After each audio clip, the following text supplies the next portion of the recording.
Hey, it's the Red Rican, and well, you can see from the title of the video what I'm going to talk about. But I just want to talk about real quick about how I got into this by watching and listening to other content creators, and um, some of them people are aware of. Um, some you're not probably if you're watching me because you like politics, cultural issues like I like to talk about. I also like to talk about sports. I watch. I don't really talk about it as much, but I have a lot of people I like to watch on sports, especially like I'm a Giants fan, so I got a couple of Giant content creators I watch, and Mets content creators. Um, but when it comes to politics and culture war stuff that I like to talk about, there's three main people I watch. There's Ben Shapiro, there's Dan Bongino, and there's Tim Pool. I used to watch Joe Rogan a lot, but since he switched to Spotify, it's just a pain in the ass. Sometimes Spotify has so many commercials, and their commercials are annoying. You can't skip them like you can with YouTube or Rumble. You can both skip them there. So I don't watch him as much because of that.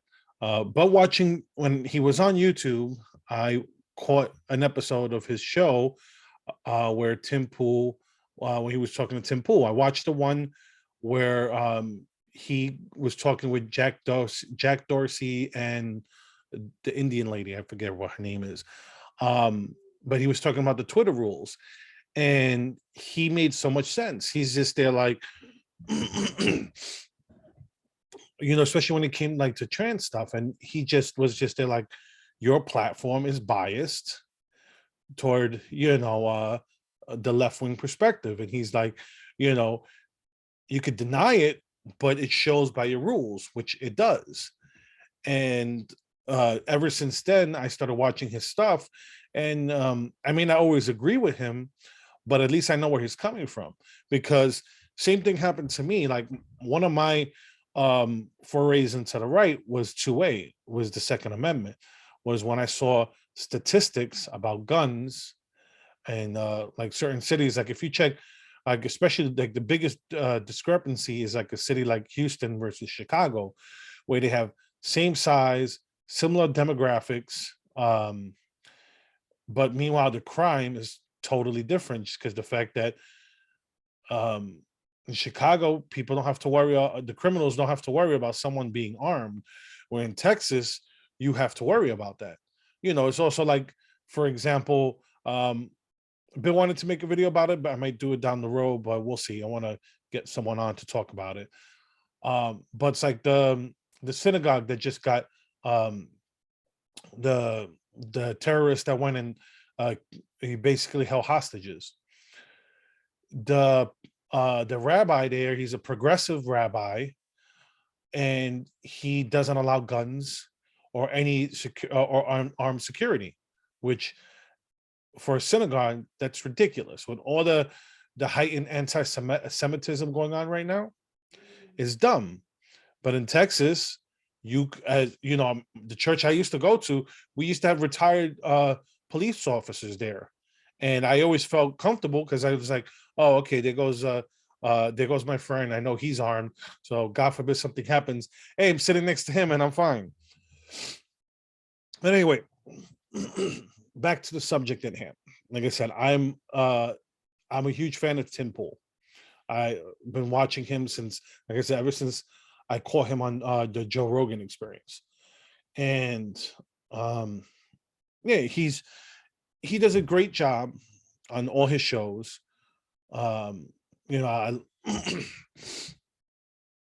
he explains his position, he supports his position, he gives you articles, he gives you facts, and whether you agree with him or not, he produces his content, he shows where he gets his information from, and you could choose to believe it or not, and it's great. You may not always agree with the position he takes, but you know where he's coming from. You know that he comes from a principled position. Well, you have now you have the second time I remember I was watching. I was watching the show. This is I'd rather put this one first. Tim Pool gets swatted again during Timcast IRL. I was watching the first one when it happened. I was like, "What the hell?" And it was like, "Yeah, they got swatted," and so it happened again. This one I didn't catch, but it's crazy that you could get someone killed this way. It doesn't matter how much you disagree with him, but you're wasting the cops' time. At the same time, you could get people shot and killed there because well, by now the cops know that it has to have to know it's BS. These people are just calling in these threats on purpose, and it's sad. But you can see from here, where Tim Pool puts it, Luke Rudkowski puts it. And like I said, I saw the first one and it's crazy. And like I said, sorry, excuse me. It goes here. Here's one from coincidentally, one of my other favorite podcasters is Dan Bongino. And it goes here. I mean, he does it tongue in cheek. His writer puts here, Tim Pool swatted hours after criticizing cancel culture activist Nandini Jami. Look, just because you don't agree with someone's politics doesn't make them far right. Okay. Just because you're so far to the left, anybody to the right of you seems far right. You can't be throwing around that label. And what this person did, she's a person, I mean, she's a POS. No, I'm not saying a person of color. She's a piece of trash. Trying to keep it nice today. She goes after people's advertisers. Now she goes after the ads. That's how these shows make money. Okay. And she's here going after their livelihood. There's a saying, you don't mess with a man's money. And that's what she's doing here. And it's correct where he always refers to her as the George Soros backed here it goes, a Soros backed cancel culture activist. And that's what she goes around. She goes around attacking right-wing pundits. And in this here, she put Dan Bongino, Charlie Kirk, there you go, Tucker Carlson, Glenn Beck, this guy. Okay, it's gonna come to me in one. Steve Bannon. There you go. And then Tim Pool. If you've seen any stuff of Tim Pool, this is bullshit. There we go. I did it. He did an interview with Glenn Beck, and they disagreed. They discussed it. They didn't agree. They didn't agree. Like it was the abortion issue. They didn't agree. They didn't see eye to eye. They just discussed the issue, and that was it, and left it at that. They just agreed to disagree. But anytime now with the left, if you disagree with them, you're far right. You're all right. And the reason why they do this is because that's how they push their white supremacy nonsense.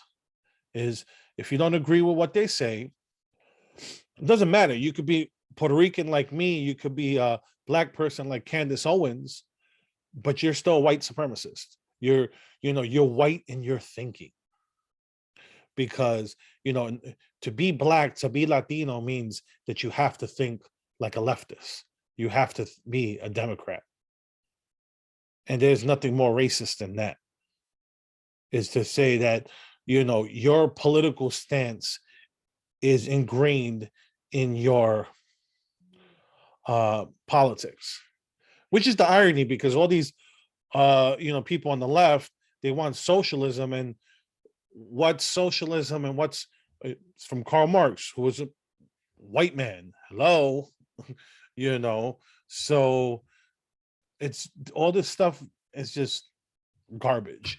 What they do is they use that in order to hide behind, they use race to hide behind their bad ideas. That's what it basically is.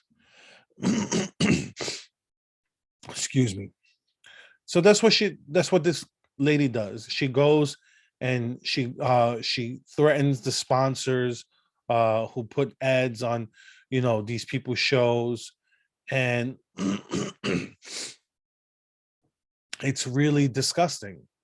And then she puts what people write on her Twitter, and it's like, it's stupid. I don't know why people do this anyway. It's like, yeah, she's annoying, but you know what? Let her be annoying. As long as she's unsuccessful in her in her trying to cancel ads. So yeah, I mean, that's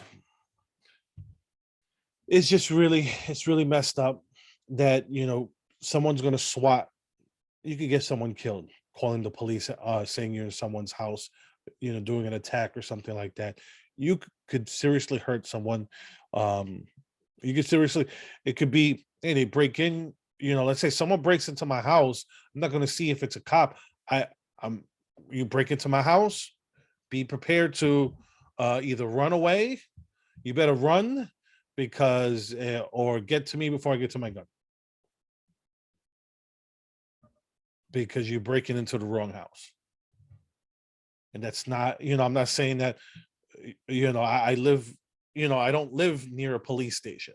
I don't live in the city. I live in a house in the middle of nowhere. It takes me 20-minute drive to get to the supermarket. So that being said, I don't blame Tim Pool for being pissed off. But and then with these people trying to take off, cut people's livelihoods, that's the whole thing. That's why this needs to stop. Look, you don't have to agree with people. Stop messing with their money. If you don't agree with them, disprove their points. But if you're, trying to silence them, that doesn't make you look right. That makes you look wrong. If you have to silence opposing speech, then you're the baddie. You're the bad guy. You're the villain. You're not the good guy silencing speech. Okay. And on a personal thing now, I just want to add in a story that I find interesting, just because I like to play video games. And for anyone who's a Call of Duty fan, Microsoft just acquired the rights to Call of Duty. If you're a war fan, World of Warcraft, which is here you go, Call of Duty, Diablo, Warcraft.